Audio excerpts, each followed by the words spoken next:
Melbourne test లో ఓటమితో 2024 సంవత్సరాన్ని ముగించిన టీమిండియా సిడ్నీ వేదికగా ఆస్ట్రేలియాతో జరిగే 5వ టెస్ట్ తో కొత్త ఏడాదిని ప్రారంభిస్తుంది. సిడ్నీ టెస్ట్ వచ్చే ఏడాది జనవరి 3 నుంచి 7 వరకు సాగుతుంది. అనంతరం భారత్ జనవరి 22 నుంచి ఇంగ్లాండ్ తో పరిమిత ఓవర్ల సిరీస్ ఆడుతుంది. 5 టీ20లు 3 మ్యాచ్ల వన్డే సిరీస్ కోసం ఇంగ్లాండ్ భారత్ లో పర్యటిస్తుంది. మొదటి టీ20 జనవరి 22న కోల్కతాలో జరగనుంది.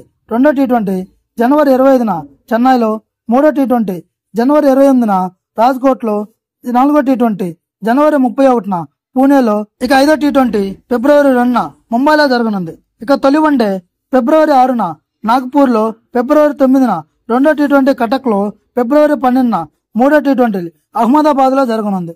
ఇంగ్లాండ్ తో పరిమిత ఓవర్ల సిరీస్ అనంతరం భారత్ ఛాంపియన్స్ ట్రోఫీలో ఆడుతుంది. ఫిబ్రవరి 20న ఇండియా వర్సెస్ బంగ్లాదేశ్, ఫిబ్రవరి 23న ఇండియా వర్సెస్ పాకిస్తాన్, మార్చి 2న ఇండియా వర్సెస్ న్యూజిలాండ్ ముంబైలో తలపనుంది. గ్రూప్ దశలో ఫలితాల ఆధారంగా ఛాంపియన్స్ ట్రోఫీలో తదుపరి మ్యాచ్లు ఉంటాయి. ఛాంపియన్స్ ట్రోఫీ అనంతరం 5 మ్యాచ్ల టెస్ట్ సిరీస్ కోసం భారత్ ఇంగ్లాండ్ లో పర్యటించనుంది. ఈ సిరీస్ వచ్చే ఏడాది జూన్ 20న మొదలవుతుంది. ఈ సిరీస్ షెడ్యూల్ ఎలా ఉండనుంది: జూన్ 20 నుంచి 24 వరకు రెండో టెస్ట్, జూలై 2 నుంచి 6 వరకు మూడో టెస్ట్, జూలై 10 నుంచి 14 వరకు నాలుగో టెస్ట్, జూలై 23 నుంచి 27 వరకు 5వ టెస్ట్, జూలై 31 నుంచి ఆగస్టు 4 వరకు జరగనుంది. షెడ్యూల్ ప్రకారం టీమిండియా వచ్చే ఏడాది బంగ్లాదేశ్, ఆస్ట్రేలియా, వెస్టిండీస్, సౌత్ ఆఫ్రికాలతో కూడా సిరీస్లు ఆడవలసి ఉంది.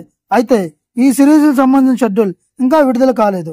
ఈ వీడియో కనుక మీకు నచ్చినట్లయితే please like, share and subscribe.